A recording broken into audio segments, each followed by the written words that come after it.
Hello all the viewers of my authority, welcome to this channel. आज का हमारा topic रहने वाला है state human right commission. Yes, बिल्कुल, यानी जो नेशन का हमने लास्ट वीडियो में पढ़ा था, आज हम पढ़ेंगे स्टेट्स वगैरह में भी अपने अलग तरीके से, क्योंकि हमारे यहाँ फेडरलिज्म है तो नेशन में भी अलग होगा, स्टेट में भी सब स्टेट को अधिकार है अपने अपने कमीशंस को स्टैब्लिश करने का। उसी के साथ state human right commission SHRC जिसे कहा जाता है, पढ़ते हैं। इंट्रोडक्शन से स्टार्ट करते हैं। SHRC is a statutory body, इसे भी एक स्पेशल लॉ के द्वारा बनाया गया था।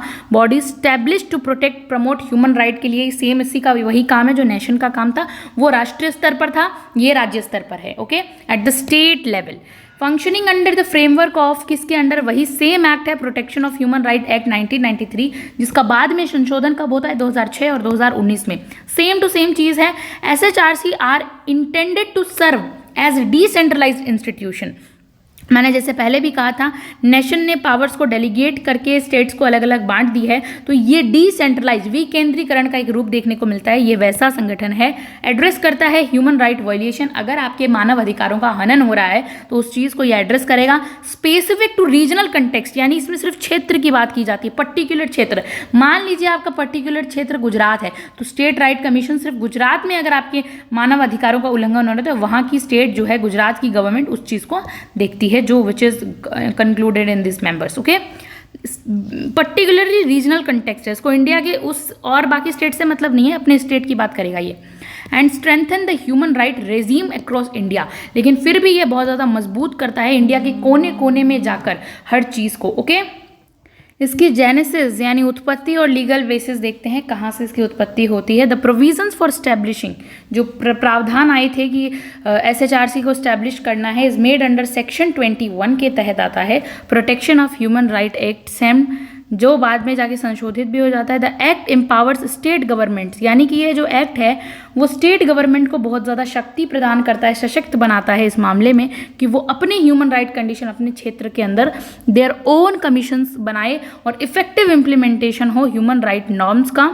डीलिंग विद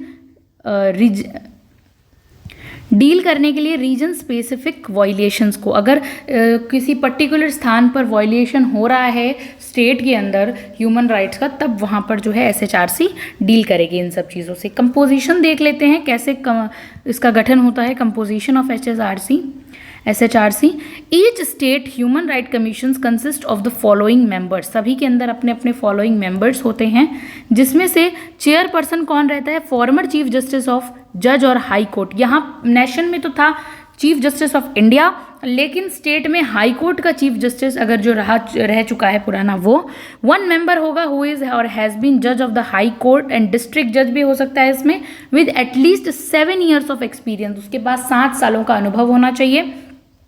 और एक member with knowledge and practical experience matter relating to human right, ऐसा मेंबर जिसके पास प्रैक्टिकल एक्सपीरियंस हो वो इसके अंदर आएगा। अपॉइंटमेंट देखते हैं। Member are appointed by the governor, राज्यपाल द्वारा किया जाता है of the state on the recommendations, किसकी सलाह के ऊपर? Committee comprising chief minister, chairperson, speaking of the legislative assembly, home minister of the state, leader of opposition in legislative assembly. यानी कि चीफ मिनिस्टर जो है, चेयरपर्सन, वो इसके अंदर आएगा। Speaker of the legislative assembly होगी, जो विधानसभा का स्पीकर है वो रहेगा। होम मिनिस्टर रहता है इसमें, जिसकी सलाह पे किया जा सकता है। और leader of the opposition legislative assembly में विपक्ष का जो नेता होता है वो। If the state has a legislative council, अगर स्टेट के पास विधान परिषद है, लेजिस्लेटिव काउंसिल है, तो जो chairman and the leader of opposition is the council also included, फिर उसके चेयरमैन यानी कि chairman of the legislative council भी इसमें इंक्लूड होगा और लीडर ऑफ अपोजिशन काउंसिल भी इसमें रहेगा, दोनों रहेंगे। ठीक है, फंक्शंस देखते हैं, पावर देखते हैं SHRC की, जो सेक्शन 29 PHRA के अकॉर्डिंग बनते हैं। The SHRC is empowered to inquire, SHRC के पास क्या क्या पावर होती है? वो इंक्वायरी बैठा सकता है, इंक्वायर कर सकता है।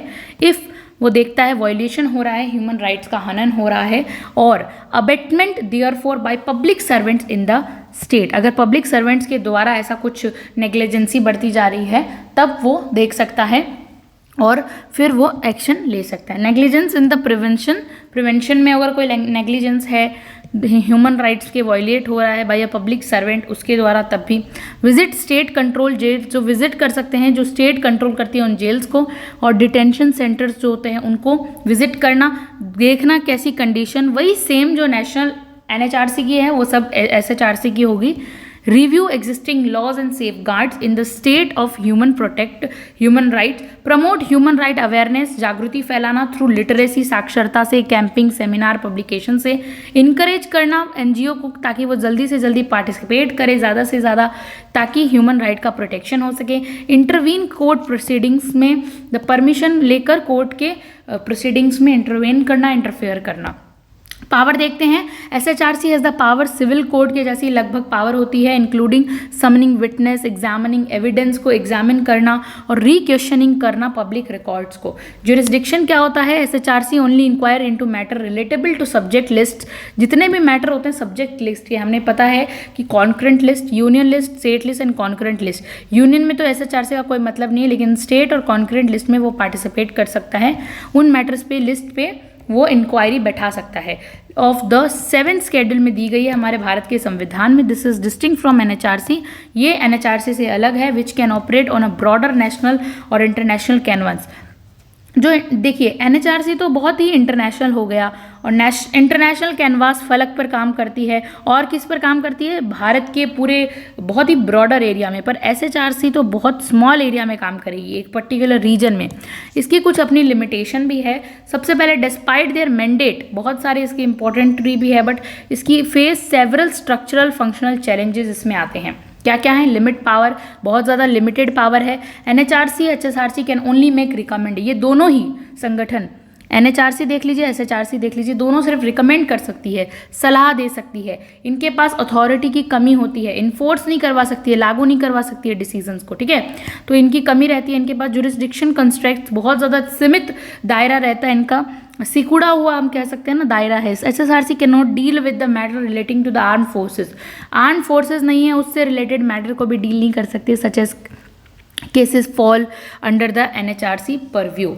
जो एनएचआरसी के जो केसेस हैं उनको भी नहीं देख सकते। 1 ईयर लिमिटेशन, एनएचआरसी की भी 1 ईयर है, एसएचआरसी की भी 1 ईयर है। They can not inquire into violation that occurred more than 1 year before the complaint was made, 1 साल पहले की गई कंप्लेंट के ऊपर ये लोग कुछ भी नहीं कर सकते हैं। लैक ऑफ ऑटोनॉमी, स्वायत्ता की कमी है। In many states SHRC suffer from the potential political interference, यानी क्योंकि राजनीतिक हस्तक्षेप के कारण ये जो है इनकी जो ऑटोनॉमी है उसको हस्तक्षेप बहुत ज़्यादा सहन करना पड़ता है, एडमिनिस्ट्रेटिव इंटरफेरेंस बहुत होता है, और ये फिर किसके ऊपर डिपेंड रहती है, प्रशासन के ऊपर, पॉलिटिकल इंटरफेरेंस के कारण। रिसोर्स डिफिशिएंसी है, यानी SHRC has faces shortage of staff, क्योंकि स्टाफ नहीं है, इंफ्रास्ट्रक्चर की कमी है, फाइनेंशियल ऑटोनॉमी है, इसकी वजह से इनको ये चीज़ें बहुत सारी लिमिटेड कर देती है। अचीवमेंट्स और कंट्रीब्यूशन देख लेते हैं, क्या ऐसे अचीवमेंट्स हैं एसएचआरसी का। डिस्पाइट कंस्ट्रेंट्स, बहुत सारी लिमिट है, SHRC have made notable contributions है बहुत सारी। Addressing police brutality and custodian violence, अगर पुलिस ऐसा कोई करती है, ब्रूटल एक्ट लेती है किसी भी कैदी के प्रति, तो यहाँ पर जो है एसएचआरसी अपना इन्वेस्टिगेट कर सकती है। ब्रॉट अटेंशन कस्टोडियल डेथ्स अगर होती है, अनलॉफुल डिटेंशन होता है, जेल और डिटेंशन कंडीशंस को परख सकती है, कैसी कंडीशन है जेल के अंदर। रेगुलर इंस्पेक्शंस कर सकती है। रिकमेंडेशन फॉर प्रिजन, वो चाहती तो किसी भी कैदी के और सुधार हो उसकी कंडीशंस में, वैसा बता सकती है। अवेयरनेस प्रोग्राम चला सकती है। SHRC have conducted awareness drive training programme police officials के लिए, human rights education school college में चला सकती है। डिजास्टर पैंडेमिक रिस्पॉन्स होता है। SHRC have monitored human right situation, देखती है कि अगर कोई ऐसी कंडीशन ड्यूरिंग कोविड-19 के समय, लॉकडाउन के समय ऐसा कोई डिजास्टर आया था, उसके समय कैसे रिस्पॉन्स करना है वो भी एसएचआरसी हैंडल करती है। सजेशंस देखते हैं, स्ट्रेंथ कैसे और मजबूत किया जा सकता है एसएचआरसी को। तो बाइंडिंग रिकमेंडेशन, इसकी जो सलाह देती है उसको बहुत ज़्यादा बाइंडिंग करो भाई, लोगों को माननी पड़ेगी ये जो सलाह देती है, ठीक है। Important, must be follow the rules which made by the SHRCs. Financial administrative autonomy बढ़ाओ, बजटरी इंडिपेंडेंस लाओ, इनके अंदर बजट इनको प्रोवाइड करवाओ, ऑपरेशनल ऑटोनॉमी होनी चाहिए, would allow the effective functioning, तभी ये अच्छे से और काम कर सकते हैं।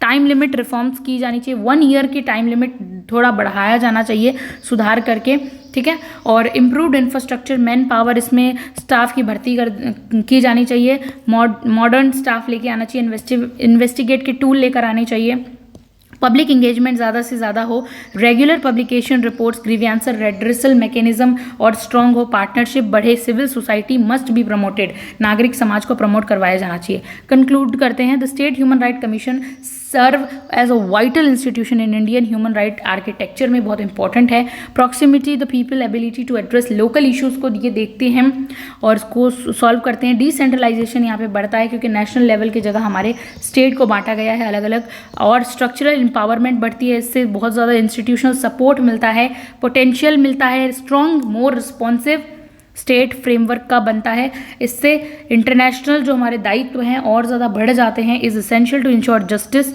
और dignity equality for all citizen. इसी के साथ हमने कवर किया स्टेट ह्यूमन राइट कमीशंस जो सिर्फ और सिर्फ पर्टिकुलर रीजन्स की होती हैं। Thank you so much for watching this video.